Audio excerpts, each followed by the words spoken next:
अस्सलाम वालेकुम। बिस्मिल्लाहिर्रहमानिर्रहीम। अल्लाह के नाम से जो बड़ा मेहरबान और निहायत रहम करने वाला है। प्यारे दोस्तों, ऐसे ही सच्चे और दिलचस्प वाक़यात सुनने के लिए हमारे चैनल इफ्रा वॉइस को सब्सक्राइब करें। प्यारे दोस्तों, आज की इस वीडियो में हम आपको वाक़या सुनाने वाले हैं हज़रत शेख अब्दुल कादिर जिलानी रहमतुल्लाह अलैह और एक शख्स का अजाब कब्र और कब्र से निकलने वाला एक सांप। तो प्यारे दोस्तों, आपको वाक्य सुनाते हैं, दिल को दहला देने वाला, इबरतनाक। लेकिन आपसे एक छोटी सी गुजारिश है कि वीडियो को आखिर तक जरूर देखिएगा। प्यारे दोस्तों, बगदाद शरीफ में एक शख्स रहा करता था जो कि बेशुमार दौलत का मालिक था। वो बहुत सा पैसा कमाता, लेकिन अपने घर वालों को खिलाने से उसकी जान जाती थी। कंजूसी उसकी हद से ज्यादा थी। अल्लाह तबारक व तआला ने उसको दौलत भी खूब दी हुई थी और हुस्न में भी बेमिसाल था। इसलिए उसे इस बात पर घमंड था कि मेरे अंदर हर तरह की खूबी है और मुझ में कोई कमी नहीं। मैं मुकम्मल इंसान हूँ, कोई मेरे जैसा नहीं। अब यह बात तो वो मानता था कि उस जैसा कोई नहीं, लेकिन लोग उससे आजीज थे। उसके अंदर कोई ऐसी बुराई नहीं थी जो मौजूद ना हो। एक मुसलमान होकर भी कभी उसने नमाज नहीं पढ़ी थी। मुसलमान होने के नाम पर वो एक ऐसा धब्बा था कि लोग उसे देखकर सोचते कि क्या मुसलमान ऐसा होता है, क्या एक अल्लाह पाक को मानने वाले को ऐसा होना चाहिए। जवानी में उसने बदकिरदारी भी बहुत की, जबकि वो शादीशुदा था और उसके बच्चे भी थे, लेकिन फिर भी वो अयासीबाजी से बाज नहीं आता था, क्योंकि दौलत इंसान को या तो तबाह कर देती है या फिर वो इंसान अल्लाह तबारक व तआला के खौफ से अच्छे काम करता है, सखी बन जाता है, लुटाने वाला बन जाता है, लोगों की खिदमत करता है, लोगों का ख्याल रखता है और इंसानियत का दर्द उसके दिल में होता है। पर वो न सिर्फ अपने पैसों को संभाल कर रखता, बल्कि उन पैसों को किसी भी नेकी के काम में खर्च भी नहीं करता था।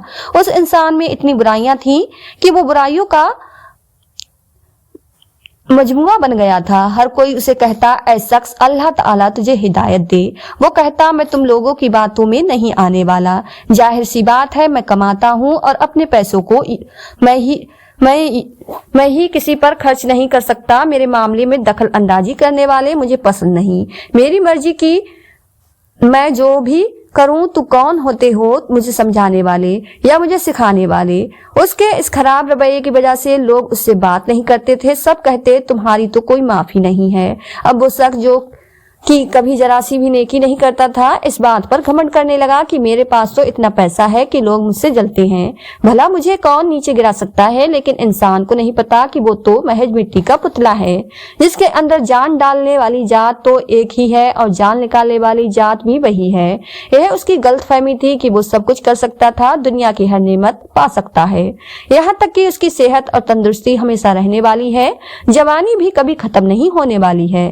पर अल्लाह तबारक व तआला अपने बंदे को बताता है कि मैं हूँ जिसके तुम मोहताज हो। मेरी मर्जी के बगैर तुम तो हिल भी नहीं सकते, सांस भी नहीं ले सकते, कोई फैसला भी नहीं कर सकते। तुम सब मेरी मर्जी पर चलने वाले हो। अब वो अकड़ कर चलने वाला एक दिन बिस्तर पर पड़ गया। उसकी बीमारी बहुत ही अजीब थी, जो किसी को समझ नहीं आ रही थी। उस बीमारी में लाखों रुपए लग गए, लेकिन उसको सेहत ना मिली। यह तो उसके बस में था ही नहीं। वो इंसान जो कभी अपने आप पर घमंड करता था, आज वो बेबस हो गया, लाचार हो गया और बिस्तर पर पड़ गया। जो यह समझता था कि बुरे वक्त में उसके दोस्त काम आएंगे, उसका पैसा काम आएगा, और वो औरतें जिनके साथ वो रात में बदकिरदारी करता था, कोई भी बुरे वक्त में उसके काम नहीं आया। उल्टा सबने उसे छोड़ दिया। उसकी बीमारी ऐसी थी कि लोग उसके कमरे तक में नहीं जाते थे। दिन ब दिन उसका चेहरा बिगड़ता जा रहा था, उसका बदन कमजोर होता जा रहा था, यहाँ तक कि वो हड्डियों का ढांचा बन गया था। और एक दिन उसकी मौत आ गई, और ऐसी दर्दनाक मौत कि पूरा घर उसकी चीख से गूंज उठा। उसके घर वाले उसके हक में दुआ कर रहे थे, लेकिन अब कोई दुआ कबूल होने वाली नहीं थी। उसने अल्लाह तबारक व तआला को नाराज किया था। घर वालों ने लोगों से उसके हक में दुआ के लिए कहा, लेकिन किसी ने भी उसके लिए दुआ के लिए हाथ नहीं उठाए, क्योंकि उसने लोगों को बहुत तंग किया था, उनका दिल दुखाया था। हर कोई उसे बद्दुआएं दे रहा था। फिर उसका इंतकाल हो गया। वो कहते हैं ना कि सब ठाट पड़ा रह गया। जब लाज चलेगा बंजारा, ना दौलत काम आई ना शोहरत न औरत काम आई ना ही बीबी, बच्चे औलाद भी काम नहीं आए, कुछ भी तो नहीं आया काम। इंसान सारी जिंदगी क्या करता है, क्या कमाता है, इस खूबसूरती में जवानी के पीछे वो पागल होता है, लेकिन यह खूबसूरती किसी काम नहीं आती। अब वो अकेला था, उस कब्र में तन्हा पड़ा हुआ। बड़ी मुश्किलों से उसे दफन किया गया था और उस पर अजाब शुरू हो चुका था, दर्दनाक अजाब शुरू हो चुका था जिसकी कोई माफी नहीं थी। कोई उसको दुआ देने वाला नहीं था, क्योंकि हर किसी को उसने नाराज किया था। वो अकेला था, उसका हाल पूछने वाला कोई नहीं था। जिनको अपना समझा वो अपने नहीं निकले और जो बेगार थे वो तो रास्ते में ही साथ छोड़ गए।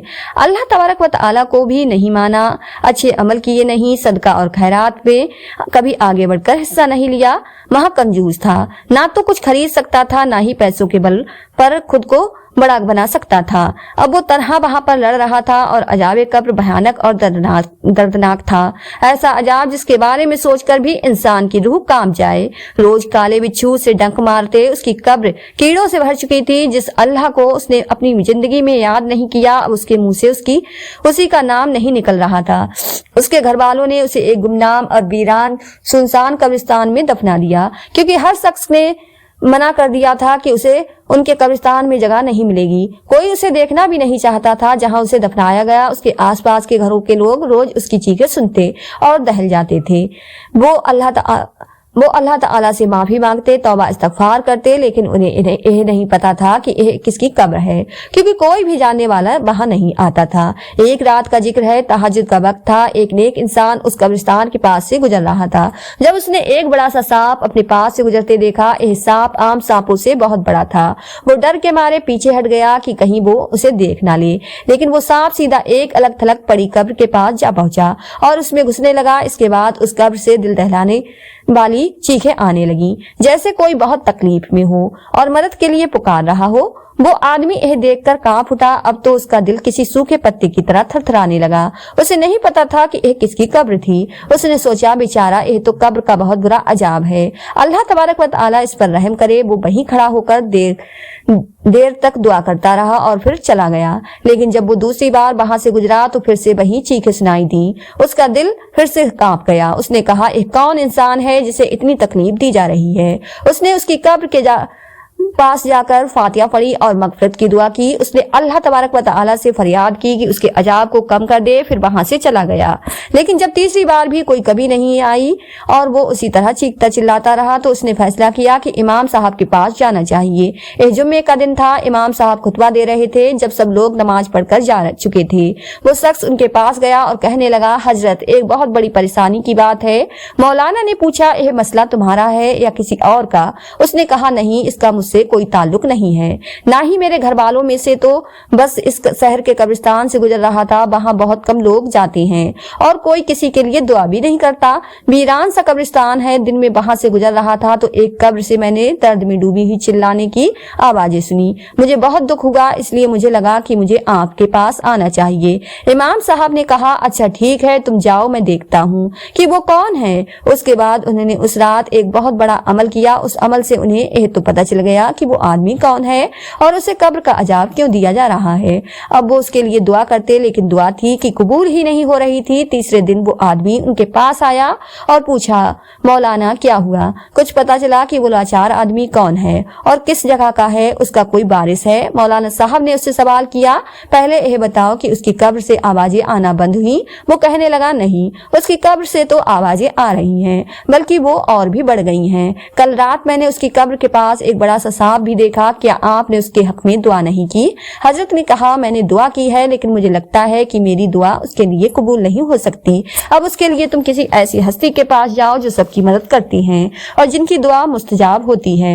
वो दुआ करें तो अल्लाह ताला उनकी दुआ को टालता नहीं है, क्योंकि मेरे पास उसके लिए कोई हल नहीं है और ना ही मैं उसके लिए कुछ कर सकता हूँ। उस आदमी ने कहा, आप तो इतने बड़े इमाम हैं, फिर भी आपकी दुआ कबूल नहीं हो रही?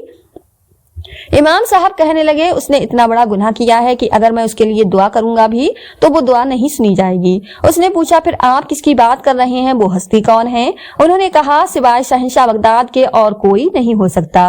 वो सैयद उल असियार उल अफराज से पीर लाशानी कंदरपुर अब्दुल कादिर जीलानी रहमतुल्लाह अलैह हैं। तुम उनके पास जाओ, उनके दरबार में लोग अपने मसाइल लेकर आते हैं और उन्हीं से मदद मांगते हैं। वो शख्स सोचने लगा, मैं भी हजरत शेख अब्दुल कादिर जीलानी रहमतुल्लाह अलैह की अजीम बारगाह में हाजिर होकर उनसे इल्तिजा करूंगा कि उस कब्र वाले बदहाल शख्स के बारे में गौर फरमाएं। आखिर उसने ऐसा कौन सा अमल किया है कि जिसकी सजा इतनी बड़ी है और जिसके बारे में एह मौलाना भी कुछ नहीं बता रहे। मुझे तो उनके पास ही जाना पड़ेगा। वो सोचने लगा। डरते डरते कांपते कांपते दिल के साथ वो महबूब सुबहानी के दरबार में पहुंचा। अपनी बारी आने पर उसने गौस उल बरा की खिदमत में हाजिर होकर अर्ज किया, हुजूर वाला, मैं एक दिन फला कब्रिस्तान के पास से गुजर रहा था तो मुझे कब्र के अंदर से हलक फाड़ कर चिल्लाने की आवाज आई। वहां तक कि एक बहुत बड़ा सांप, जो आम सांपों जैसा नहीं था बल्कि कुछ अलग ही जिस्म का था, मुझे नजर आया। वो सांप उस कब्र के अंदर चला गया लेकिन उसने मुझे कुछ नहीं कहा।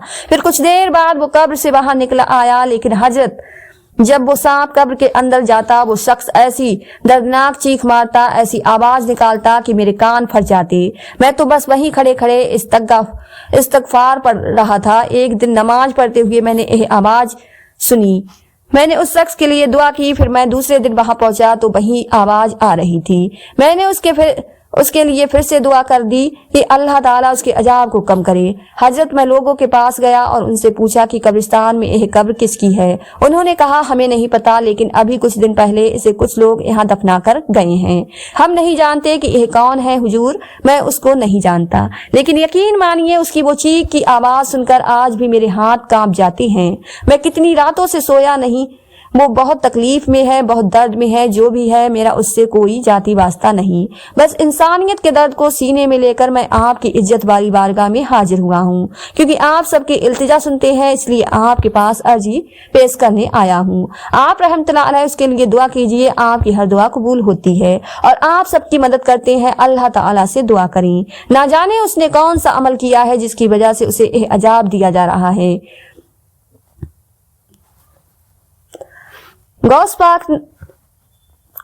पाक उस शख्स की बात सुनी और फिर इरशाद फरमाया, अच्छा ये बताओ, क्या उसने हमसे बैत की है, यानी हमारी मुरीदी में आया है, हमारी तरीकत पर चलता है और हमारे सिलसिले से ताल्लुक रखता है, हमारी निस्बत से क्या बादरी हो गया है? उस शख्स ने अर्ज की, मालूम नहीं। हजरत फरमाया, हमारे यहाँ आने वालों में से था, यानी जो हमारे अकीदतमंद हैं, हमारे चाहने वाले हैं, हमारे शागिर्द हैं, हमारे पास आते हैं दर्स बयान सुनने के लिए, कुरान पाक पढ़ने के लिए, इल्म हासिल करने के लिए। क्या उनमें वो शामिल था? उसने अर्ज की, मालूम नहीं। हजरत अब आपने फिर फरमाया, क्या उसने कभी हमारे घर का खाना खाया है, जो यहाँ पर लंगर चलता है, दस्तरखान लगते हैं, जो लोग हमारे साथ खाना खाते हैं, कभी हमने जो खाना खिलवाया है उन खाने वालों में वो शामिल हुआ है? उस अदबी शख्स ने निहायत अदब से अर्ज की, हजरत मुझे यह भी नहीं मालूम। तुम उसको नहीं जानते, लेकिन जहाँ पर उसे दफनाया गया है उस कब्रिस्तान के आसपास के लोगों ने जिन्होंने उसे दफन होते देखा है, उनसे पूछो जो हमने तुमसे पूछा है,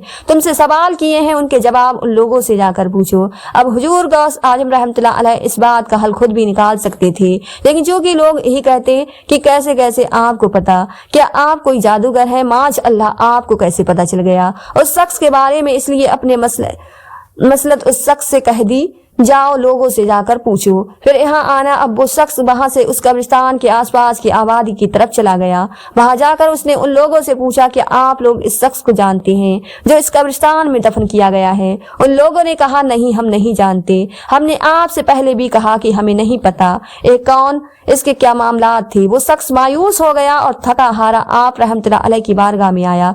उसने कहा, हजरत लोगों ने कहा कि वो उसे नहीं जानते कि वो कौन है और किसका रिश्तेदार है।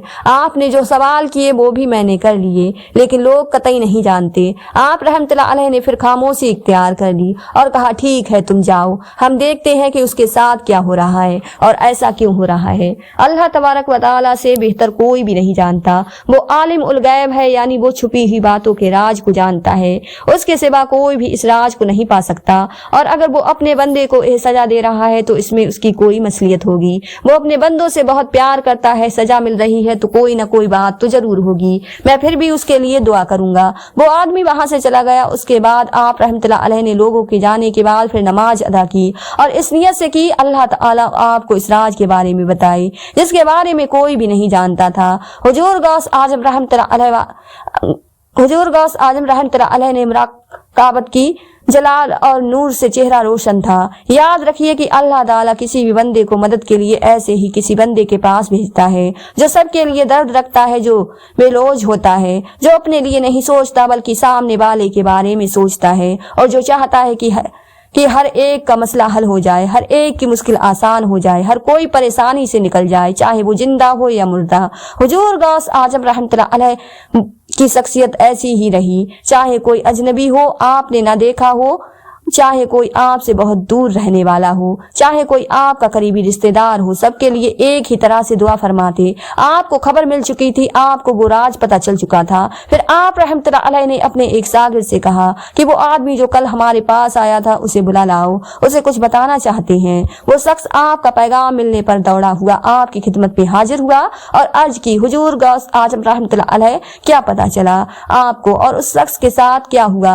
आपने इरशाद फरमाया, कल रात हमने मुराकाबत की के साथ क्या मामला है? एक कब्र में उठने वाला भी नहीं, जरूर इसने मखलूक को नाराज किया होगा, तभी तो सब इससे नाराज हैं। या अल्लाह ताला, क्या इसकी मगफरत नहीं हो सकती? जवाब मिला, नहीं, इसकी मगफरत नहीं हो सकती। इसने अपने गुनाहों से जमीन को भर दिया था, लोग इसके लिए बद्दुआ करते थे, इसने सबको नाराज किया था, सबको तंग किया था, इसने जिना किया, हरामकारी की, सबसे बड़ी बात माल पर सांप बनकर बैठा रहा, कंजूस था और कंजूसी ऐसी कि किसी की मदद नहीं करता था, ना घर वालों की ना बाहर वालों की। अब सोचिए, जब एक शख्स जिसने कभी कोई अच्छा काम किया ही नहीं, वो गुनाहों में लथपथ था, नेकियों का कोई काम उसने किया ही नहीं था, हर एक का दिल दुखाया था, हर एक के साथ बुरा किया था, बीवी को खुश नहीं किया था, बच्चों की दुआ नहीं ली थी, यहाँ तक कि बाहर के पड़ोसी और रिश्तेदार भी उसे बुरा भला कहते थे। ये सब सुनने के बावजूद हुजूर गौस आजम रहमतुल्लाह अलैह, जो इतने सखी और राजपाल थे, जिनके दिल में हर एक के लिए हमदर्दी थी, उन्होंने उस अजनबी मुर्दे के लिए भी सवाल किया, या अल्लाह, उसके नाम अमाल में कोई तो ऐसी नेकी होगी, कोई तो ऐसा अमल होगा कि जिसकी वजह से उसके अजाब में कमी आ जाएगी। हम आंख बंद किए मुराकाबत हो गई थी, इसलिए इसके दिल में आपके लिए अच्छी सोच आई थी, नेक गुमान लाया था। हमें यह जानकर खुशी हुई। हमने फिर से पूछा, अब क्या हो सकता है? अल्लाह ताला की तरफ से पैगाम आया, आपके उस खादिम को बख्श दिया गया है, क्योंकि उसने वलियों के सुल्तान सैयद उल औलिया शेख अब्दुल कादिर जिलानी रहमतुल्लाह अलैह को देखकर मोहब्बत से आपका नाम लिया था। उसने आपको पीराने पीर दस्तगीर कहा था, वो शख्स जो हर एक से नफरत करता था, जो कभी किसी को मोहब्बत से नहीं पुकारता था, लेकिन आपको देखकर वो आपका आशिक बन गया था। आपके उस आशिक को कब्र में अजाब मिल रहा था, लेकिन अल्लाह ताला ने उसे आपकी मोहब्बत की वजह से बख्श दिया। तो मैंने उनसे कहा, क्या मेरी सिफारिश उसके हक में काम आ सकती है? यानी अगर मैं उसके लिए सिफारिश करूं तो क्या अल्लाह ताला उसे माफ कर सकता है? जवाब मिला, सिफारिश आपके मुरीद के काम आएगी, चाहे वो जितना भी फास हो, जितना भी झूठा हो, जितना भी मक्कार हो, जितना भी गुनहगार हो, आपके नाम को सुनकर उसको बख्श दिया जाएगा, क्योंकि अल्लाह ताला आपसे इतनी मोहब्बत करता है। ऐ बलियों के सरदार, आपकी मोहब्बत को अल्लाह पाक इतना पसंद करता है कि आपकी मोहब्बत करने वाले से मोहब्बत करने लगता है। फिर आपने मुस्कुराकर उस शख्स की तरफ देखा, उसने एक बार मोहब्बत की निगाह हम पर डाली, हमसे चाहत रखता था, चाहे बहुत ही बुरा इंसान था, बस हमारे बारे में अच्छा सोचा, तो अल्लाह ताला ने इसी वजह से उसको बख्श दिया। और जाओ लोगों तक यह खबर भी फैला दो, किसी इंसान से नफरत नहीं की जाती, उसके गुनाहों से नफरत की जाती है। तुम सब ने उसके लिए दुआ तक नहीं की, लेकिन अल्लाह ताला कितना बड़ा मेहरबान है कि उसने सिर्फ एक अमल की वजह से उसको माफ कर दिया। वो शख्स बहुत खुश हो गया, वो तो खुद उसके लिए दुआएं खैर कर रहा था। अब जब उसने उसकी कब्र पर जाकर देखा तो फरियाद और बका की आवाजें आना बिल्कुल बंद हो गई थी, बल्कि वहां सिर्फ सुकून ही सुकून था। चारों तरफ जो उजड़ा चमन था, यानी जहाँ सिर्फ झाड़ झांकर थे, वहाँ हरी भरी घास उग आई थी। कुछ ही देर बाद उसने देखा कि वही सांप कब्र से बाहर निकल रहा है। वो सांप रेंगता हुआ उसके पास से गुजरा और आगे जाकर गायब हो गया। वो समझ गया कि उसको वापस जाने का हुक्म इलाही हो गया है। वो दिल ही दिल में रब का शुक्र अदा करने लगा। फिर उस कब्र के अंदर से एक आवाज आई, ऐ नेक शख्स, तुम्हारा शुक्रिया, मेरा तो अपनों ने साथ नहीं दिया, मेरे अपनों ने मुझे यहाँ तन्हा छोड़ दिया تھا۔ قبر میں جانے کے بعد مجھے اندازہ ہوا کہ کوئی چیز کام نہیں آتی سوائے نیک عمل، اچھے رویے اور اچھے اخلاق کے۔ میرا کوئی اور عمل کام نہیں آیا، لیکن بس ایک عمل، اللہ کے ایک ولی سے محبت کرنا۔ غوث اعظم رحمۃ اللہ علیہ سے محبت میں میں نے اس دنیا سے رخصت لی تھی۔ یہ بات کسی کو نہیں پتا تھی سوائے اللہ تعالیٰ کے۔ لوگ مجھ سے پوچھتے تھے کہ بتاؤ کہ کبھی زندگی میں محبت کی ہے، اور میں انہیں نہیں بتاتا تھا کیونکہ یہ بات صرف اللہ کو پتا تھی۔ لوگ مجھے بد دعائیں دیتے تھے، ان کی بد دعا میرے عذاب میں اور اضافہ کرتی تھی۔ کسی نے میرے لیے دعا نہیں کی، بلکہ مجھے مرنے کے بعد بھی لوگ برا بلا کہتے تھے۔ اللہ تعالیٰ کا غضب جوش میں آ گیا اور مجھے ہر رات سخت عذاب دیا جاتا، لیکن تم ایک اجنبی ہو کر میرے لیے رحمت کا ذریعہ بن گئے۔ تم نے میرے لیے دعا کروائی، اور وہ بھی سخی سلطان، سخی بادشاہ سے۔ انہوں نے یہ نہیں دیکھا کہ میں نے کیا کیا اور کیا نہیں، بس اللہ تعالیٰ نے ان کے نام پر مجھے بخش دیا۔ اللہ کے وہ اتنے بڑے بلی ہیں، تو پھر سوچو اللہ تعالیٰ کتنا بڑا ہوگا۔ جا کر لوگوں سے کہو کہ عبرت حاصل کریں، میری زندگی سے دیکھیں کہ جو بلیوں سے محبت کرتا ہے، اللہ تعالیٰ اسے چاہے کتنا بھی گنہگار کیوں نہ ہو، اس کی قبر میں عذاب نہیں دیتا۔ مجھے جتنا عذاب ملنا تھا مل گیا، میری تقدیر میں جو لکھا تھا میں نے وہ سزا پا لی۔ اپنے حصے کی سزا بھوگنے کے بعد اب میں سیدھے جنت میں جاؤں گا، وہ بھی غوث اعظم رحمۃ اللہ علیہ کی نسبت سے۔ ان کے سلسلے سے میں نے اپنے حصے کی ہر تکلیف جھیلی، لیکن غوث اعظم رحمۃ اللہ علیہ نے میرے لیے دعا کی اور اللہ تعالیٰ مجھ پر مہربان ہو گیا۔ وہ رب بہت بڑا ہے، کبیر ہے۔ حضرت غوث اعظم نے میرے لیے دعا کی، مجھ پر سے آفت ٹل گئی۔ یقین مانو اللہ کے نیک بندوں، صالحین اور ولیوں سے محبت کرنے والوں سے اللہ پاک خوش ہوتا ہے۔ اولیاء اللہ کی دعا ان کے عقیدت مندوں اور مریدوں کے کام آتی ہے۔ سبحان اللہ۔ تو پیارے دوستو، یہ تھی ہماری آج کی ویڈیو۔ امید ہے ویڈیو پسند آئی ہوگی۔ ویڈیو پسند آئی ہو تو زیادہ سے زیادہ شیئر لائک ضرور کیجیے گا، اور آپ نے ہمارے چینل افرا وائس کو سبسکرائب نہیں کیا ہے تو ہمارے چینل کو سبسکرائب کر لیں، جس سے آپ کو آنے والی ویڈیو کا نوٹیفیکیشن ملتا رہے۔ ملتے ہیں ایک نئی ویڈیو کے ساتھ، دعاؤں میں ہمیشہ یاد رکھیں۔